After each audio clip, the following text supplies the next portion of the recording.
여러분, 세상에서 가장 위대한 책은 무엇일까요? 이 질문을 받는다면 여러분은 어떤 책을 떠올리실까요? 아마 믿지 않는 분들이라도 대부분 이렇게 말할 것입니다. 성경이요. 실제로 성경은 일반인에게도 꾸준히 읽히는 가장 오래되고 가장 널리 전해진 세계적인 스테디셀러입니다. 하지만 우리는 매주 성경을 들고 교회에 가면서도 정작 이 하나님의 말씀이 어떤 구조로 되어 있는지 얼마나 알고 있을까요? 성경을 알고 믿는 것과 모르고 신앙생활을 하는 것의 차이는 정말 큽니다. 특히 이단과 거짓 가르침이 넘쳐나는 시대에 그리스도인이라면 더욱 중심을 잡고 하나님의 말씀에 귀를 기울여야 합니다. 오늘은 성경이 어떻게 구성되어 있는지, 그리고 왜 이 책이 살아계신 하나님의 말씀이라고 불리는지 함께 살펴보는 시간을 가지려고 합니다. 2023년 기준 전 세계 7,396개 언어 중 무려 3,734개 언어로 성경이 번역되었습니다. 전 세계 약 59억 명이 자신의 언어로 된 성경을 가지고 있는 셈입니다. 그러면 왜 성경은 이렇게 많은 언어로 번역되었을까요?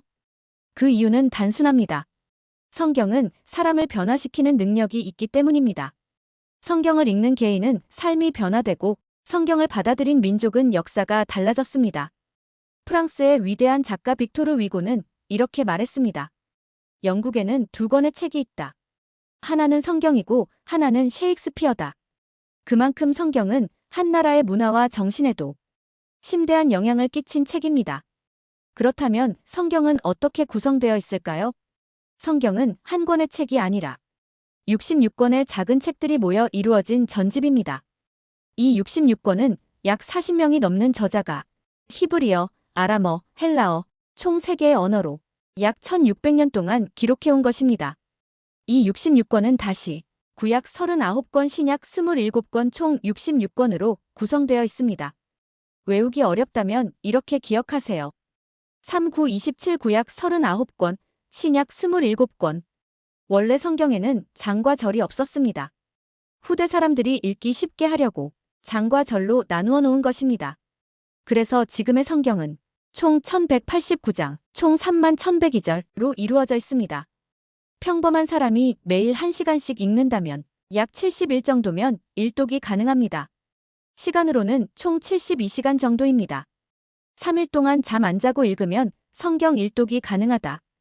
이 말이 과장이 아닙니다. 세상 창조부터 인류 구원의 완성까지의 이야기가 이 정도 분량 안에 담겨 있다는 사실, 놀랍지 않나요? 유교의 선비들은 사서 삼경을 외웠고 이슬람 신자들은 코란을 암송합니다. 그렇다면 하나님의 백성인 우리는 어떨까요? 우리도 성경을 반복해 읽고 마음에 새기고 말씀대로 살아가야 하지 않겠습니까? 이제 우리는 성경의 첫 번째 부분, 구약 성경의 구조를 함께 살펴보겠습니다. 구약 39권은 크게 4부분으로 나눌 수 있습니다. 바로 율법서, 역사서, 시가서, 예언서입니다. 각 부분은 성경 전체 흐름을 이해하는 데 큰 역할을 합니다. 먼저 율법서, 혹은 모세오경이라고 부르는 창세기에서 신명기까지의 말씀입니다. 이 율법서는 아브라함, 이삭, 야곱을 중심으로 한 족장 시대, 이스라엘이 애굽의 노예였던 시간, 그리고 모세라는 구원자적 인물을 통해 출애굽하고 광야 40년을 지나 가나안 땅 입성을 앞두는 이야기까지 담고 있습니다. 그리고 이 율법서에서 가장 중요한 사건이 있습니다. 바로 시내산 언약입니다. 하나님은 이곳에서 자신의 백성과 언약을 맺으시고 613개의 율법을 주시며 이스라엘을 하나님의 백성으로 세우셨습니다.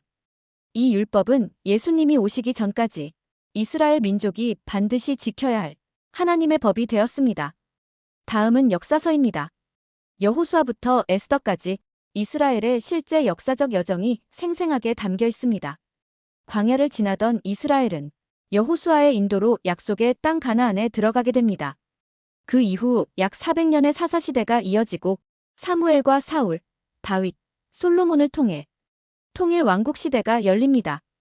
그러나 솔로몬 이후 왕국은 북이스라엘과 남유다로 나뉘게 되고 결국 북이스라엘은 아수르에, 남유다는 바벨론에 멸망합니다. 그 뒤로 이스라엘은 포로 시대를 지나 다시 고향으로 돌아와 성전과 성벽을 재건하는 이야기로 이어집니다. 이스라엘의 순종과 불순종, 승리와 좌절, 하나님의 심판과 회복이 역사서 전체에 담겨 있습니다. 세 번째는 시가서입니다. 욥기에서 아가서까지 다윗과 솔로몬 그리고 성도들의 시, 찬양, 고백이 기록되어 있습니다. 시가서는 인간이 겪는 고통, 기쁨, 절망, 회복, 감사, 삶의 모든 감정을 담고 있어 우리의 신앙과 가장 가까운 책들입니다. 특히 시편과 잠언은 고난 속에서 어떻게 기도해야 하는지, 하나님의 뜻을 어떻게 구해야 하는지 우리에게 실제적인 신앙 지침을 보여줍니다. 말 그대로 하나님의 백성이 어떻게 살아가야 하는지 알려주는 삶의 교과서입니다. 마지막으로 예언서입니다. 이사야에서 말라기까지 17권으로 구성되어 있으며 대선지서 5권, 소선지서 12권으로 나뉩니다. 예언서는 타락한 이스라엘에게 하나님의 심판을 경고하고 동시에 회복을 약속하는 말씀입니다. 선지자들은 왕조 시대와 함께 등장했고 왕조의 멸망과 함께 사라졌습니다. 이사야와 예레미야 같은 선지자들은 말씀과 입술로 하나님의 경고를 선포했고 다니엘과 에스겔 같은 선지자들은 글과 환상을 통해 하나님의 심판과 회복의 메시지를 기록했습니다. 예언서는 이스라엘의 죄, 심판, 회복, 그리고 장차 오실 메시아까지 하나님의 거대한 구속 계획을 담고 있는 책들입니다. 지금까지 성경의 구성, 특히 구약의 4가지 큰 구조를 살펴보았습니다.